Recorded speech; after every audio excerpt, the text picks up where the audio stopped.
chapter is from my point of view. That's me, Robbie Gordon. This chapter is written by me rather than by Jack, which is one of the problems with it.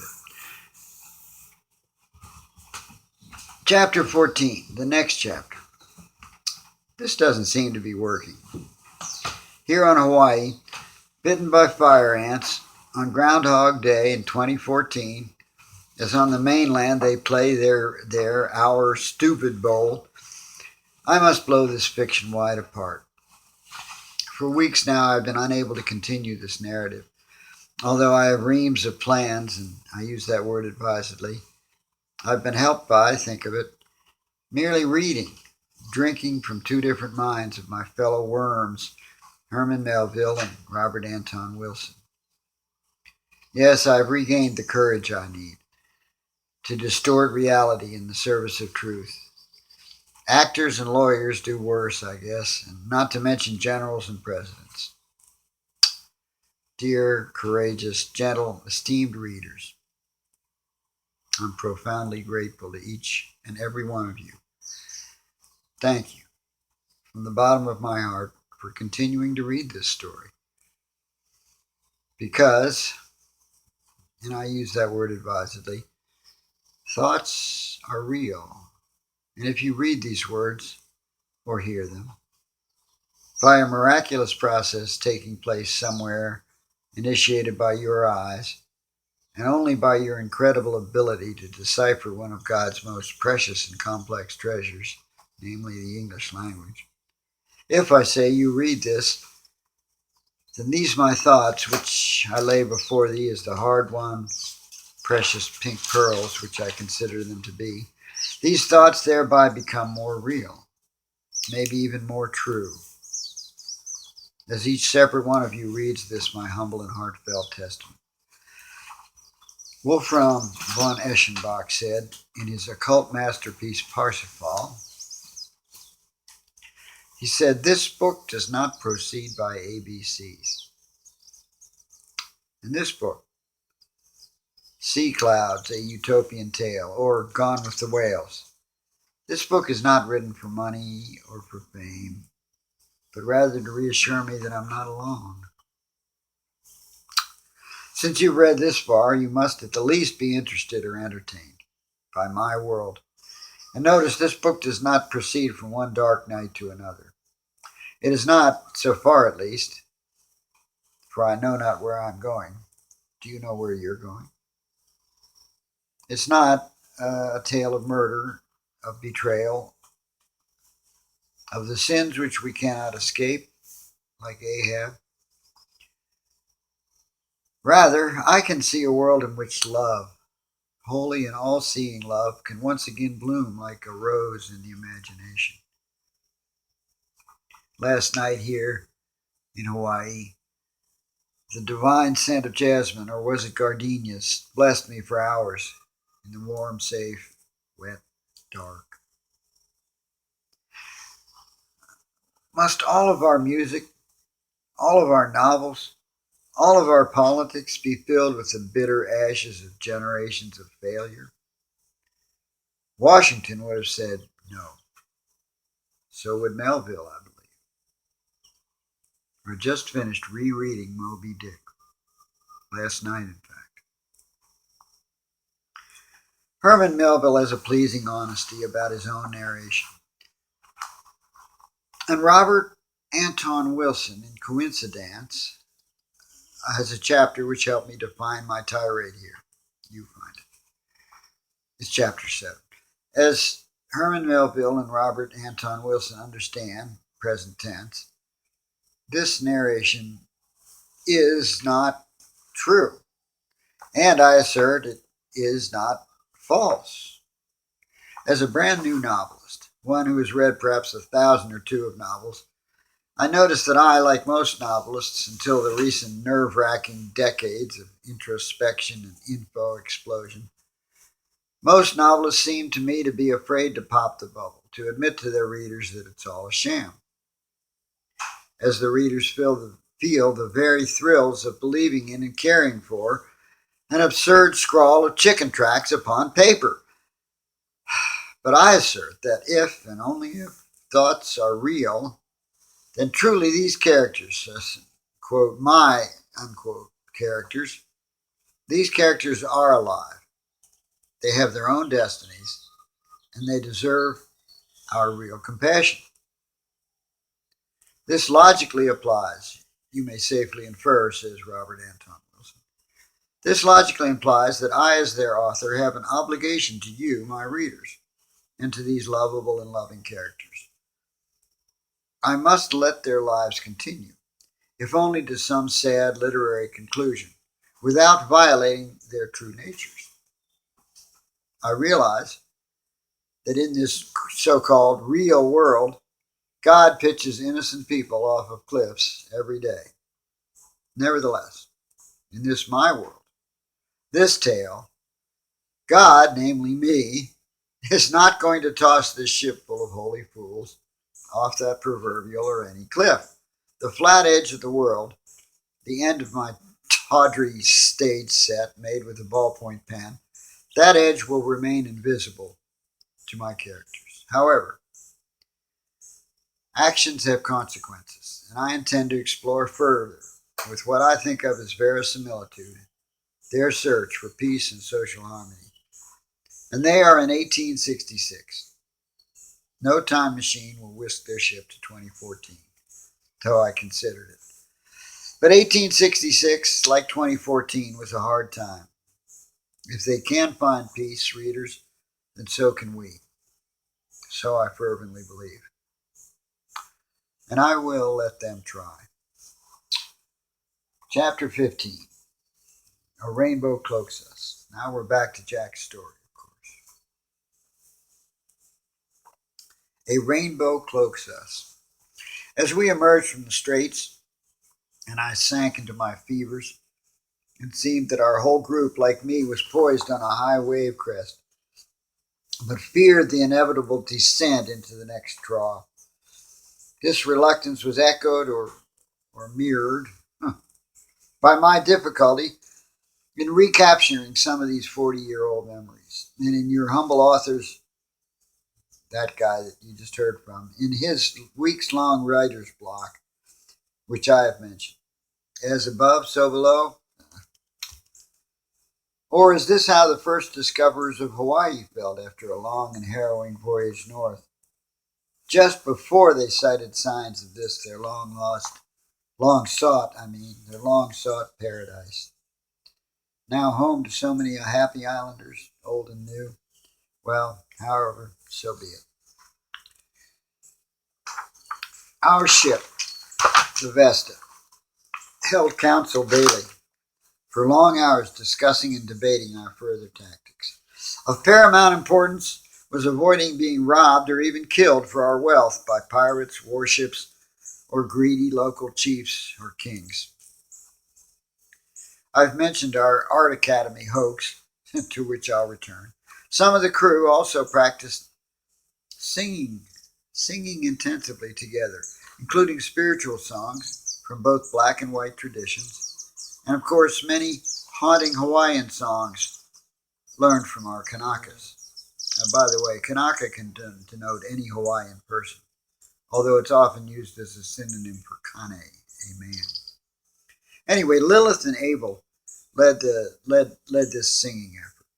However, our four missionaries had begun to find their home in this great chorus or glee club of ours.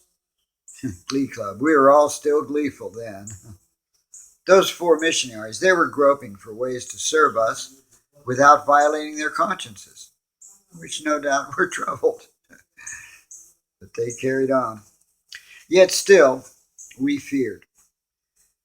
Yes, we had begun to plan our journey thus. We would hide along the coast, only venturing out at night after a whaleboat, the jungle-painted one, after a whaleboat had cautiously crept ahead on our route, manned by our best speakers of the local languages.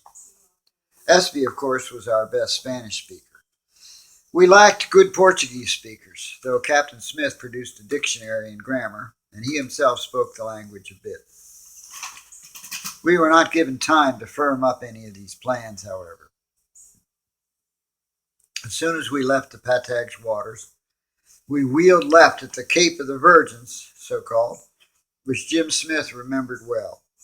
Immediately, we were seized in the teeth of a dragon, a westerly gale, which seethed and shook us in its teeth eastward. All hands were frantic in saving the ship, and everyone got wet, cold, and exhausted. But save her they did. I lay strapped in a bunk at 102.5 degrees Fahrenheit. Even Kathy was up above, manning a line or two. We emerged thankful from the black howling of the gale to bale, dry our clothing and beds, and restow what art supplies and money remained. Almost all was saved. We had hollowed holes for coins and bills long before, and we were not so intoxicated with our riches as to waste our new bought tools and toys. The sails, however, took a great beating. The mainsail with St. Francis painted on it had been saved because we furled it early on in the sudden storm. The storm worried us like a terrier worries a rat for 2 days. As the sun emerged over the still, heaving swells in a near calm, just a slight west wind, our navigators told us with some slight doubt that the Falkland Islands must lie only 20 to 50 miles east of us. We had our birds still, or most of them. Somehow they survived in nooks, but plaintive cheeps told us that some mates had been lost. Mariner was still with us, however, and soon 2 other albatrosses appeared. Whalers mobbed the Falklands then. You'll see, reader. But if you are not familiar, reader, with Las Islas Malvinas, which is what the Argentinians call these islands, if you're not familiar with them, beware. You wouldn't want to live there. But sails and spars and water and food would be there, we knew. Also ice and snow. We shivered and limped east. A warship, a steam frigate, blocked us, dead ahead. She'd hove to, awaiting us. At her masthead, the blue and white striped sun-blazoned flag of Argentina, land of silver in Spanish. We kept our silver hidden. More drifting than sailing, we lowered a boat, and the captain, and Adam, and an ex-Jesuit, and Claghorn and Lolo pulled over to the Esmeralda of Buenos Aires to give her a line of talk about art and God. Buenos Aires means good airs. Pizarro would have said to his sons, it means good heirs. Heirs. Aha. Lousy pun. I wish the heirs had blown us elsewhere. As our best diplomats climbed aboard, her captain, Don Juan Fernandez, spluttered in anger and addressed us through a translator. You are whalers, Yankees. Yes, you are in distress, but I must detain you poor huérfanos, orphans, that is. The captain pushed the translator aside and spoke in broken English, but rather eloquently nonetheless. You and the English think you own the seas. You even steal our Malvinas and rename them so your settlers and whalers can feel more at home. Your sheep-herding settlers are crazy to live here anyway. Ours never tried. He realized he'd made a tactical error there, and blushing, he swept off his hat and bowed to cover up. Then he went on more calmly, but still boldly. I must visit your ship to see what riches, if any, you have taken from our ocean, and how much in customs duties you owe us, before we can let you join your fellow English-speaking robbers to get some of their booty to save your worthless lives. I'm translating the good Don Juan here. Nervous looks were exchanged, but our captain and the others again rowed back to our listing ragged Vesta. The oil paintings on the hull, thanks to 2 days of sunshine in the Straits, had dried well, and due to expert technique, they still glowed vibrantly. As the Argentines, Iron Hats, we remembered their patag name, as they looked at our approaching ship, A song of songs was heard. The three missionaries and all our choir were singing the Ode to Joy in German, I think. I was deep below in my bunk at the time. I heard it in English. Captain Fernandez was impressed. Our crew had hastily re-rigged the mainsail so its torn majesty could be seen. St. Francis and the Virgin and little pickaninny Jesus. On our slightly shattered, sloping deck, the captain and his whole boat crew removed their hats, went down on one knee, and crossed themselves, carefully and piously. Two men even wept. It turned out Don Juan Fernandez was deeply religious, and one of his main dislikes about us Anglos was our impiety, irreverence, and foul mouths. Cursing, that is, never mind our tobacco breath. The singing accompanied the Spaniards on their tour of the ship. Our artworks amazed Captain Fernandez, even the sea serpents and nude vagines, for he crossed himself at every saint's portrait and smacked his lips at our more earthy jokes. Jokes in paint, that is. We didn't dare joke with him aloud. Except Espy, of course, who ran off at the mouth continually in Espanol. It was a 3-beer morning for him. Indian Bob acted as his dueño or minder. As Indian Bob knew some Mexican Spanish, he could collar Espy and pull him off when he begged the boat crew for more tequila and etc., etc. After half an hour, Don Juan was weeping, begging our pardons and vowing eternal friendship and loyalty and even protection as long as we were in Argentine waters. We politely but firmly declined his request to be our bodyguard. We imagined with a shudder what a Brazilian warship or a pirate would make of the two of us. Captain Fernandez departed with prayers, and speedily he sent back to us some casks of water, some good salted beef, and one bottle of tequila, and 2 excellent recent charts of all the Atlantic coast of South America.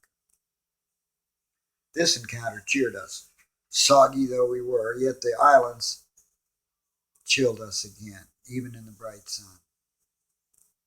Our 3 whaleboats slowly pulled our tired, crippled ship into a large, frigid bay where we would have to repair our sprung foremast, caulk a few small leaks, and replace nearly all of our sails. I'll bet Adam's eye gleamed at all the new white canvas for painting. Remember, all this is 40-year-old memories of second-hand accounts, and I was sick for weeks. I saw nothing of the Falklands. But I remember the smell. 100 times worse than a whaler. Oh, God. The bay was crowded with 15 ships, all whalers, except a fishing schooner taking refuge from storms, and 2 coal ships from Newcastle in England. 6 whalers flew the Union Jack, 6 were Yanks. Some were known to Smith and the whalers aboard our ship, but on this occasion none were invited aboard, though our lads rowed over to have a party of news and letters exchanged. All around the bay, the shores were black and red and white. Black from carrion and boats and ships, of red of bloody whale meat, and white of picked whale bones like ancient shipwrecks. They were everywhere by the dozen. Back of the beaches were numerous shacks and smoke-belching try-works. There was also, we learned, a busy shore whaling operation here, where right whales could still be taken near shore by boats. The very waters of the bay were pink. Over it all fought a mob of red-eyed devils, shrieking birds. It seemed they were all either black or white, like 2 armies contesting the spoils of a battle. But what a sad, one-sided battle it had been. In the bay, 2 forlorn whale calves spouted weakly and sang for their mothers. The mad butchers ashore ignored them. We sent a boat with some iced shrimp to feed them, but the dying youngsters would not let us near. No wonder. Kathy and Jim, we no longer needed the formality of captain among ourselves. Kathy and Jim went around with good Yankee dollars, authorized implicitly by a Hull and a Smith, and bought a new set of sails, some salt fish, and a good deal of coal. We were freezing. The ship was righted, and we bought some bricks and built fireplaces where the try-works had been. It smelled putrid, but it warmed and dried us. The smells of that horrible place drove many others to their beds, especially the three Graces, one of whom was pregnant. We still had a dozen casks of whale oil for our stoves. In cold sunshine, the able-bodied seamen worked feverishly, as Kathy burned much of my Russian rose incense and frankincense. We had no myrrh, which was not known to most whalers as the disinfectant and purifier that it is. As I tossed in my swaying bunk, I was nursed by many hands. Our three French Canucks were tender and omnipresent. The three, Etienne, Robert, and Jacques, serenaded me with French songs on fiddle and guitar with three-part harmony. They also practiced juggling on deck. They had pins like bowling pins, which they tossed on deck. Speedy, Abel, and Lolo soon joined them. Then the three, who it turned out were circus performers, the three took everyone daring enough aloft, made trapezes, and proceeded to turn our rigging into a gymnasium for acrobats. How fine it was in good weather to hear them laughing and swinging aloft as I lay below, still feverish. The three also soon taught us some more tolerance for love, as they took on a cabin for the three of them and displayed a clearly loving menage a trois of homosexual joy. It looked to me like plain old joy, at last displayed openly. So we sailed northwest as we washed everything over and over to get the stink of the Falklands off. One more thing. On our last 2 nights in the islands there, we heard a dog or wolf howling from shore in the windy dark. Our 3 canines responded, with Dingo in the lead. It was a conversation with 2 or more wolves on the island. Our coyote even jumped overboard and swam ashore to meet the strangers, I guessed. But he swam back alone a few hours later. As we left, our 3 peace dogs howled a last song at their relative, and they were answered mournfully. Later, I learned from books that the forbidding Falklands had an endemic species of small wolf, and not a single tree. The wolves probably had survived, though all men shot them on sight, by eating the newly introduced sheep and scavenging the abundant whale meat. It was useless to the greedy whalers. The islands had no trees, but did have rodents and even deer. The wolves were doomed. They were doomed, and soon they were seen no more. They had unique voices. I heard them. As we approached the mainland, Mariner, our albatross, and his 2 new young companions showed new tricks. Now all 3 crowded the topmost yard arm nightly. In the whaler-infested bay, they had practiced for us, circling the bay and dipping over each ship.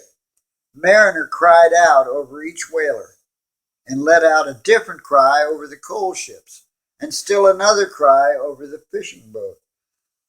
He was like a school teacher teaching us names. We quickly learned their signals, and soon used them to hide from ships at sea. Without the birds, we might have been plundered many times off of Brazil. The 2 younger birds, whom we called the juniors, learned rapidly from Mariner and from us. Cascadas fed them all as we watched their acrobatics in catching scraps of food on the wing. Our 3 French acrobats enjoyed playing keep away, juggling scraps of meat back and forth as the birds dived for them. There were only a few very small beak gashes. The birds seemed to be considerate. enjoying the game for its own acrobatic sake. We kept them well fed, of course. We loved to watch, laughing, and even bet with worthless money on which bird would score on a choice morsel. Still, far from landfall, we treasured our freedom from our fallible human race and enjoyed our animal companions evermore. Dolphins tended us in flocks, and we could identify the local mobs as we passed. They seemed to want to talk to us, but without the pat tags and me on mushrooms. The messages were sparse at first. Our Kanakas sang and prayed to them, however, and offered fish to their laughing mouths, their knowing eyes. They made us feel safe, the dolphins, always being near, even at night. Whales would spout afar off, sperm whales and right whales both, as if in salute. Our dolphins always seemed to respond to such sightings, spouting, jumping, and spinning in unison, but not leaving our vicinity. We sailed toward the Argentine coast, unseen by ships. Twice we were warned by Mariner of ships unseen. Whalers, we surmised, by his calls. The juniors also were learning the same calls. We hid the ship near a beachy islet offshore and sent a boat ahead looking for a fishing village. The smaller the better. Our plans were well rehearsed. When we soon found such a small port, it was bravely named Costa Brava. There were no whalers or warships in sight, so we sailed boldly into the estuary. Our chorus was singing Ave Maria and Te Deums from the Catholic liturgy, taught by our Jesuits, of course. Twittering machines and finches fluttered about. Lace hung from the painted mast and the yardarms. We had polished the tortoise's shells. The hull and mainsail paintings were framed by new white sails like clouds around angels. And Adam had even managed already to paint a group of young angels on our new main topsail, looking down in white feathers and golden halos benevolently on St. Francis, among other things. Acrobats swung from the yardarms, and on deck dancers swayed and jumped, and juggling pins flew everywhere. No disguises for us now. We were a showboat, loaded with joy for young and old. And it was miraculous how the entire fishing village came to our decks to sing, to pray, to dance, and receive gifts. Receive gifts like little twittering toys and pinwheels for their little niños, and lace and macrame hankies, and our shipmade scrimshaw, combs and paintings, portraits even. Yes. The awed and delighted townsfolk left after the first day well fed and feted, and returned on the following 3 days with shyly offered gifts of roast pork and fish, fruits, bread and salt, and local crafts, carvings, and textiles. We were also given much money, $100 or so all told, U.S. currency. After 4 days, we cautiously sailed on. On shore, we left behind in the pre-dawn darkness, above the high tide mark, a large, beautiful basket, woven by the Kanaka's instructions. Inside were a silver crucifix, bolts of gaudy cloth, and underneath them, most of the Argentine paper money we could find, and a goodly heap of silver and gold U.S. coins, including all the money the townsfolk had given us. This was our decision, to pose as penniless entertainers until we could gain provisions, to show no guns, nor alcohol, nor money, then to leave this parting gift. Aside from our growing love for all simple folk, we aimed to silence talk of us up and down the coast, which was a rather naive wish under the circumstances. Nearing the great and busy Plata estuary, where ships went in and out like bees from a tree hive, we were much afraid. We knew from the name Plata that here they loved silver. Plata means silver plate. We planned to take our boats aboard and sail far offshore towards the northeast on a dark, cloudy, moonless night. We began this plan with all three mastheads manned and a light, steady wind from the southwest. The airs were light, but we had to chance it. Ships normally keep a lantern lit aloft, but we showed no light. Our jumpy nerves got a shock. Our mizzenmast lookout thought he saw a sudden flash of light 2 or 3 miles dead astern. As all hands kept silent, minutes passed. Then again, a flash was seen astern. A ship without lights was stealthily following us. Someone aboard her had carelessly lit his pipe or showed a light to read the compass in the binnacle. This could only mean a pirate was after us.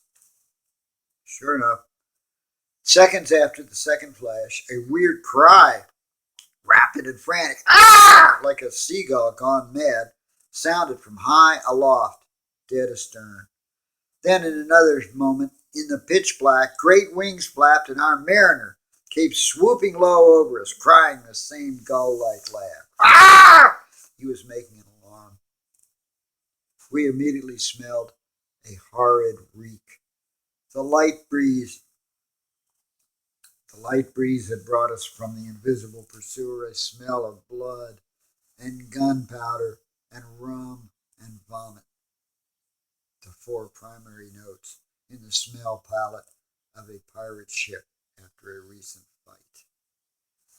The unseen demons kept silence and darkness, but to no avail. The juniors and mariner kept calling over the pirate, then returning to us. But they no longer cried over our masts. Instead, they hovered well to port of our quarter and cried there. We realized they were telling the pirates where we were, only we weren't there. Our Captain Jim quickly took the hint and had the helmsman ease our rudder to starboard. We diverged more and more to the south, but the birds continued to, shall we say, pretend that we had gone to port instead. Meanwhile, we put out all 3 boats with our burliest sailors to row and tow the ship on long lines. The wind had nearly died, dangerously, in total darkness. Our brave crew went aloft and crammed on every sail we had, including stun sails, which are horizontal extensions of sails. Yet it was not enough. We could hear them now behind us. It sounded like 4 or more boats of grunting oarsmen were towing their ship after us. At any moment, 1 or more of those boats could cast off the tow rope and pursue us and take us, so feeble were our armaments. Did they know that? Did they know who we were? From village gossip, we shook with fear and readied our rifles and revolvers. Our dolphins, even in darkness, could be heard in great numbers all around us. To our astonishment, they began to butt us with their heads. This was unknown behavior. Soon all the butting moved to the stern. As we peeped and peered with the tortoises over the taffrail in the stern, we saw what looked like 2 foaming screw propellers. That was mistaken. They were 2 whales' tails. 2 young sperm whales and 20 dolphins were pushing our ship onward. The 3 whaleboats felt the tow ropes go slack, and in wonder at the windless surge, they pulled ever harder.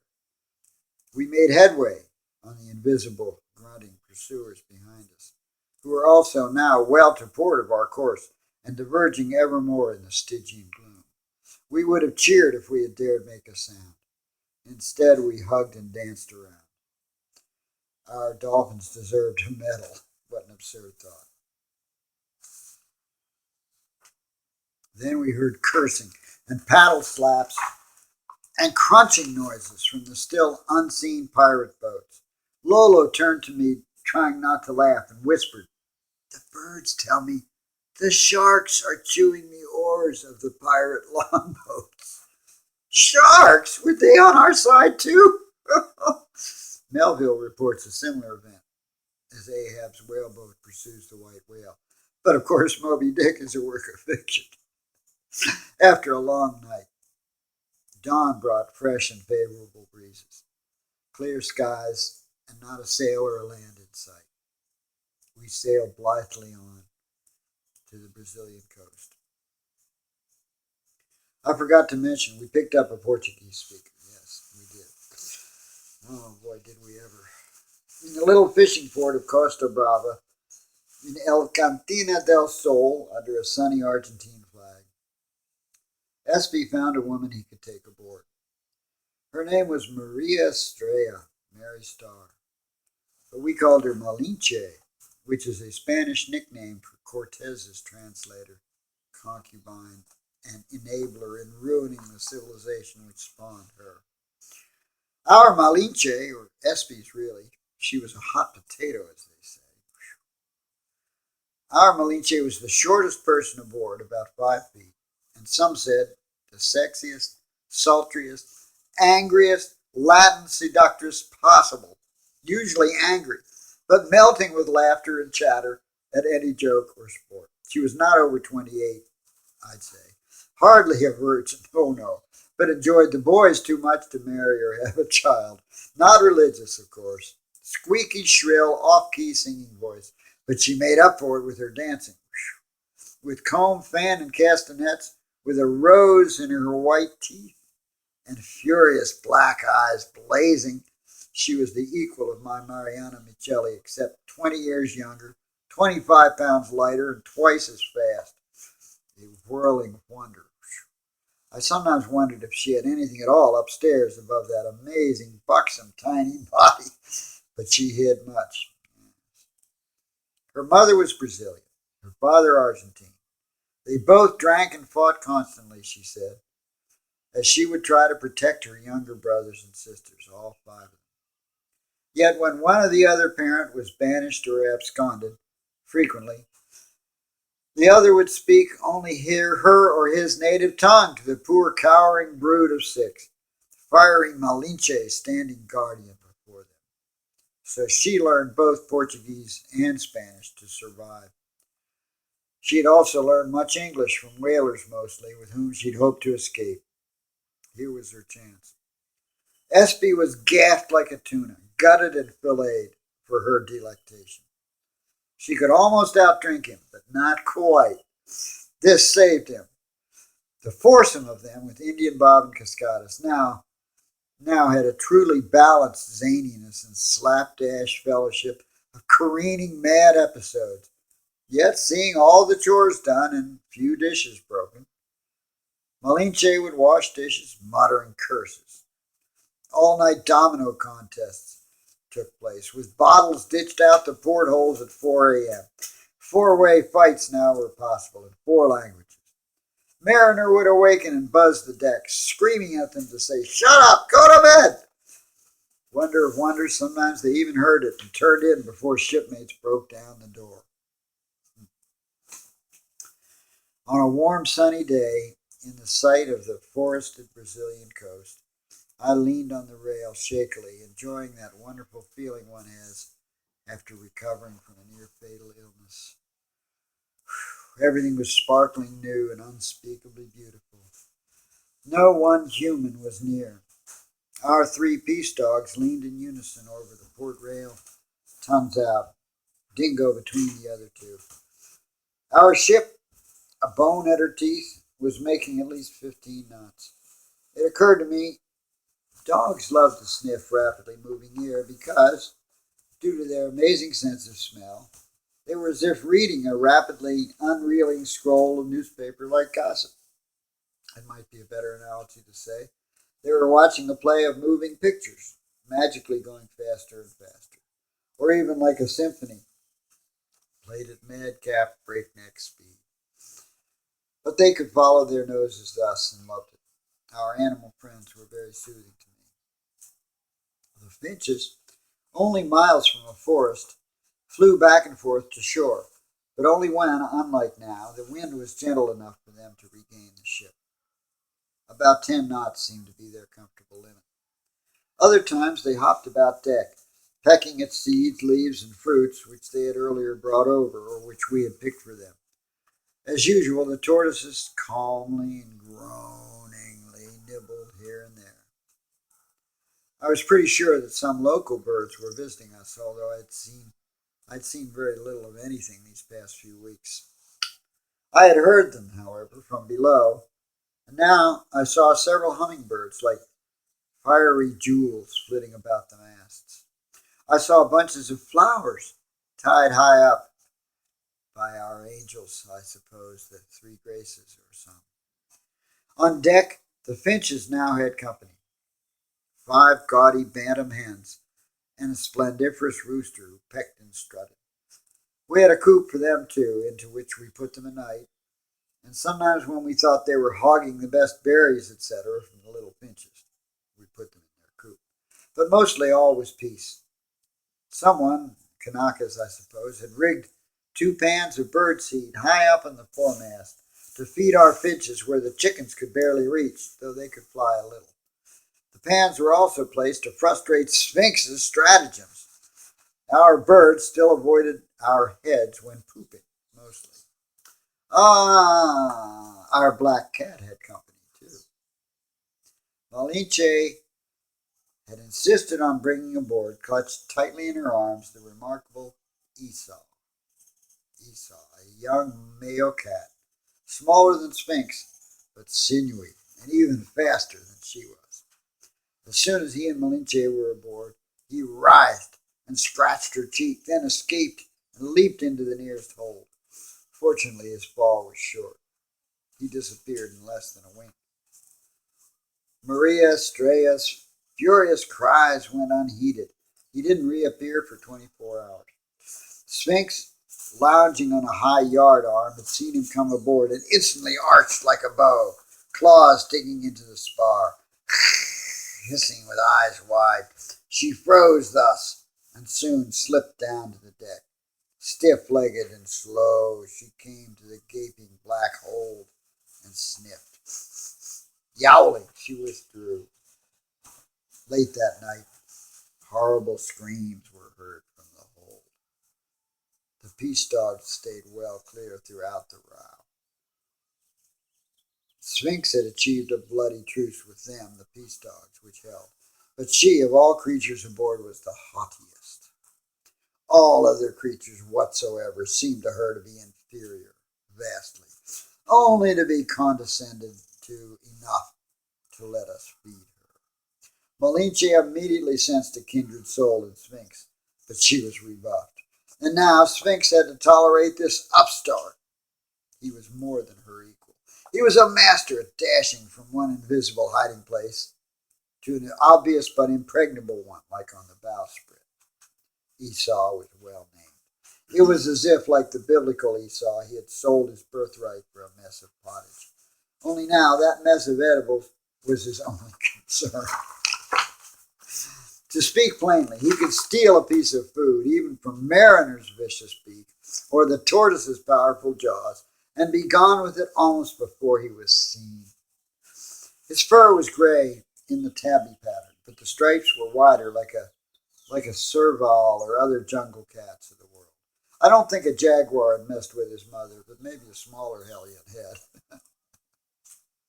He paid Malinche little mind for a whole week or so, but eventually again he approached her, when Sphinx wasn't around, and climbed into her arms purring. But any smell of food still caused him to leap free and sometimes even at headlong speed pursue the latest smell to hide and stalk it. His lurk and snatch act was so amazing it seemed magical. Once I put down a salted herring, half eaten, to roll a cigarette. I was well enough by then to smoke tobacco again, I confess.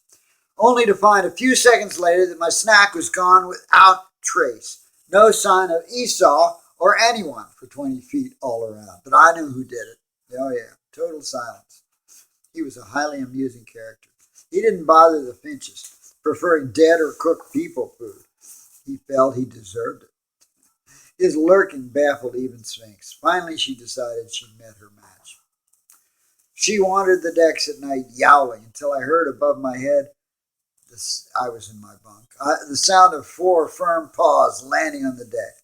He must have jumped right into her face from the rat lines. Horrid howls and shrieks for 5 seconds, then clawed scurryings of feline feet to a hole. Then silence. Soon more yowlings and ghostly, unknowable dark nooks and 2 voices continuing off and on all night. In the morning, as cats will do, they were friends or something. It was obvious to some she had surrendered. He could now play with her tail as she irritably flicked it as she stalked the deck. All her dignity was mocked. Well, we resigned ourselves to the eventual inevitable kittens. Our albatrosses were nobly watchful. By a combination of keen observation and our growing telepathic communion, Lolo and Lulu discerned that the juniors were really Junior and Junette, and she carried an egg. Nervousness could be seen in the birds. Thanks to our Kanakas and Mariner, we came to understand that normally they would seek a nesting spot on their islet of birth. But we were informed these 2 youngsters, newlyweds you might say, had been born on an island which had been taken over by guano miners. All birds had to fly or be shot. So they had watched from aloft as their home cradle was looted and ruined. We felt they too had been sent, by their elders perhaps, to Mariner and to our ship, as part of the bond we were forming with all our relations. So Lolo, Lily, and Lulu took turns climbing aloft and making a modified crow's nest up the mizzenmast, a cat-proof basket, like a Turkish fez or a dice cup, just the size for a snug nest. It was about 2 feet across and 3 feet deep. Just the size for a snug nest, safe for eggs and chicks both. Junette and Junior began to line it for a nest, flying to the land and back. We observed this endless task, dangerous for them, and then we gathered for them nesting materials and piled them on deck. The birds cried out to say thanks and circled our heads once or twice, before selecting only the finest nest twigs, grass, fronds, and so on. At first Junette, she was frightened on her nest at every swing of the mast, but Mariner Jr. perched near her reassuringly, and soon she learned to have sea legs almost like our sailors. Really, it was comical and almost amazing, also amazing to watch the 3 albatrosses picking up fish scraps off our rolling deck where sailors were cleaning their catch. The birds could dance, wings outspread between and among the busy sailors, picking up and wolfing down guts and tails as if they were ballet dancers in Swan Lake. Their lack of fear was heartwarming. Within a few days, Junette laid an egg. Only one, we thought, although we dared not approach too close. Lala was pregnant too, and fussed over by all and sundry, making Bob Sanger, that good-natured man, rather nervous. She no longer climbed aloft, nor went ashore for jungle herbs as the other Kanakas did, but she did swim in the now warm ocean. We all did, me too. I held on to a line at all times, as I was still quite dizzy. The dolphins mobbed Lala, like midwives. 4 or 5 females surrounded her and gently nuzzled, cheeping their sound pulses excitedly. We all knew that dolphins can see, as it were, right through us with their echolocation apparatus, like bats. Liberty Dog was also pregnant, but showed few signs of it, except she and Lala often cuddled together on deck, and more than once, amazingly, Junette, the albatross, stopped fussing over her nest and silently glided down to softly creep between the 2 pregnant sleepers. Lala would awaken amazed and stroke the big white soft neck in her lap, like Leda and the swan, and Liberty licked the bird once. Our routine was pretty well perfected by now. The Vesta would wait, hidden by jungle in a cove or river mouth, while the jungle-painted whaleboat scouted ahead. We had rigged her with a small sail and put aboard some of our by now tattered Japanese fishing nets. The crewmen would innocently fish, then cruise and reconnoiter, and if any ship inquired of them, and many did, they would say, in partial truth, that they were from a whale ship down on its luck, having taken no whales, and say also that their ship was hiding nearby for repairs, hiding from pirates in unfamiliar waters. Espy, Malinche, Indian Bob, Lolo, and Speedy, between them, could lie so smoothly that no one questioned them. In fact, they were often gifted with food and fishing gear. One friendly whaler told them of a small, quiet village nearby to refit in, and our crew revealed parts of our secret and invited them to join us in festive revelry. They did so, and our first visit to a Brazilian settlement was highly successful. Malinche, as I've said, spoke both Latin tongues equally well, but she had grown up in Argentina, and visiting Brazil always made her mistily nostalgic as she relived her childhood, visiting her mother's relatives in just such a small village, inland, however. So in our village, named Embraçao, which means embrace, we had a fine music and dance party and learned a folk song or two, like Peixe Vivo, Senha tua,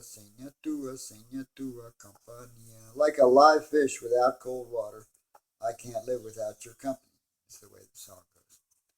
The whalers, Yanks, congratulated us, the other whalers that we met, they congratulated us on our novel way to sail the seas. Yo ho, yo ho. Several crewmen even wanted to join us, but we declined for a complicated mess of reasons. We were full, and the whaler, it was called the Refuge of Nantucket, the whaler perhaps would resent the loss of hands. With regret, we sailed on, but we were refreshed. Our dolphins and mariners showed more helpful traits. One day we saw far off to leeward, we were far from land, a patch of roiling water with birds diving over it. We had eaten most of our salt fish by then and really craved fresh fish. It looked like a shoal of fish over there, but it could have been a stinking dead whale downwind with sharks and useless to us. Just then we heard a plop and a cry. 2 sardines were dropped on the deck by Mariner and Junior, who then promptly flew back to the melee. We lowered 2 boats with fine mesh nets and quickly pulled for the same spot. Dolphins excitedly crowded us in the boats, crying out and gently nuzzling our stern as if to say, "Hurry up, hurry up!" As we came near, we saw a sort of wreath in the water. Dozens of dolphins swam clockwise in a big circle, 500 feet or more in diameter, gently diving and rising and letting out millions of bubbles. They were maintaining, for us alone, it seemed, a sort of corral fence around a huge swarm of tiny sardines that made the water seethe inside the charmed circle. Just outside the circle, dolphins leapt and fed, but inside, only sardines roiled the surface. As Mariner and Junior wheeled and dove, proudly pecking at any intruder birds who came too near our boats, we saw whales spouting not far off to leeward. Fin whales. Were they waiting for us to finish? Perhaps. Our 2 boats swept in as sleek forms slipped past us. The 2 boats spread a fine net and netted 200 pounds of sardines in one cast. A second cast filled both boats with wriggling silver darlings. I thought, I'm sorry, little fish brothers and sisters. We really are hungry for you, though. As we pulled away, I saw immediately that the circle was broken and the fish were scattering, pursued playfully in all directions by our masterly shepherd dolphins. They did remind me of sheepdogs, although their sheep were very small and they ate them. The dolphins seemed to laugh with me at this thought. In case you are wondering, yes, I do truly believe they can read our thoughts, yes. Just as they can look through us and see what we ate for dinner as well as whether we harbor a baby or a tumor. If only we could understand more about them. Soon after, we again sported with these amazing clowns. This one is for you also, sister. It was already somewhere in April. We missed our Easter deadline that I had promised Kathy. We missed our deadline by a whole lot. And we decided to have a Mayday fest just for us. In open ocean, all lookouts were manned except close to the nest to watch for party crashers. In fine weather, 15 of us, 5 women included, stripped off our clothes and dived overboard, each clutching in our mouth a very long, brightly colored silken ribbon with a small float attached to the other end. The ribbons were 150 feet long. Our swimmers, me included, performed a simultaneous swimming ballet clockwise around the ship, trailing rainbow ribbons. They tickled as they slid around us. No one got entangled, not for long, that is. As the pretty wreath formed around our maypole of the ship, all uninvited 15 dolphins joined our caucus race of a dance. The dolphins swam under and around us, brushing our arms and the ribbons, but miraculously none became entangled. All 30 of us swam around in wonder a time or two. Then the largest dolphin jumped to the side of the ship and whistled above the water loudly and shrilly. A warning for us, perhaps? Instantly, all the dolphins jumped outward, but carefully, not slapping anyone with their big flukes, just splashing us boisterously. Then just as quickly they rejoined the circle, swimming the other way, counterclockwise. As ribbons began to tangle, the lovely beasts playfully grabbed ribbons from our hands and mouths and swam away, trailing them. Incredibly, no tangles ensued, but the ship soon was wrapped tight in both directions with rainbow bands of love and joy, like a huge squat maypole. In a last salute, all the dolphins suddenly dropped the ribbons and leaped outward again. They all dived, and a few seconds later they all jumped simultaneously, laughing and spinning. Their leader, the largest one, leapt highest, spinning madly, holding in his mouth one single yellow ribbon wrapped around and around him. So our jolly crew sailed on, passing the great harbors of Sao Paulo and Rio de Janeiro, was nervous. But all the fishing boats and merchants smiled at us, blew kisses, and even threw flowers towards us. They were manned by multi-hued, handsome folk beneath the handsome flag of Brazil, with its blue globe with a girdle on a green field. From one village to the next we lazed in the tropical heat. One day we all went ashore for rest and water, shuttling our boats to a small sandy beach backed by perfectly chaotic starbursts of coconut trees. People were camped there, fishing in the surf with nets and lines. They made room for us to land smilingly. We all spread out to rest in cool shade on a steady footing at last. A ball game evolved with coconuts for multiple balls. Rules were few, laughter much.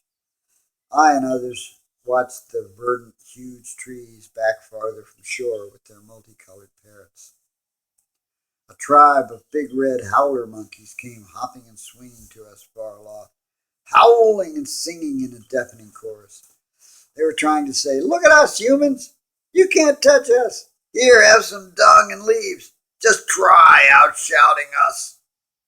The largest males, 3 in number, went to the top of the largest avocado I've ever seen and proudly serenaded us further. Conversation was, of course, impossible, even for Malinche and the fisher folk, but with laughter and hands over ears we all shared these fine satirists. The howlers' big hams left the stage soon without applause, and a few golden-faced small monkeys, were they marmosets, appeared, hanging by their tails or a casual hand, and peering at us owlishly. We'd have liked to have some aboard, but not having been properly introduced, we decided to let them be our entertainers here at home. They seemed to say, "We are few, we forest people, and good it is that few of you big people see us. Of course, we like you guys here. Have a care now that you don't grow too greedy on your huge pile of coconuts, like our big, rude, oafish cousins, the loud red ones. We're glad you all are not so loud, though you stink almost as much. So long, and don't trust the Brazilians. We may not see you here if you return, but who cares? Fruit is good here this year. Oh, and thanks for talking to us and our other four-armed relatives. It gives us all a big laugh. They all, 12 or 15 of them, swung off like little bobbing golden elves, cheerily chattering and nibbling. Of course, I received this talk from the usual suspects, our Kanaka empaths, voiced by the always hilarious Mono Lolo. I asked Lolo, who are their four-armed relatives? Oh, he chortled in his joy. That means all of us, from people to cats and cows. See, they are the five-armed people. That's one of their jokes. What about dolphins? He paused, head to one side. Those are the no-armed people. We cracked up. They were these monkeys, the marmots. They were the happiest doomed race we had encountered yet. Maybe we should take a break now. Okay, that's page 126. Still got like 8 pages.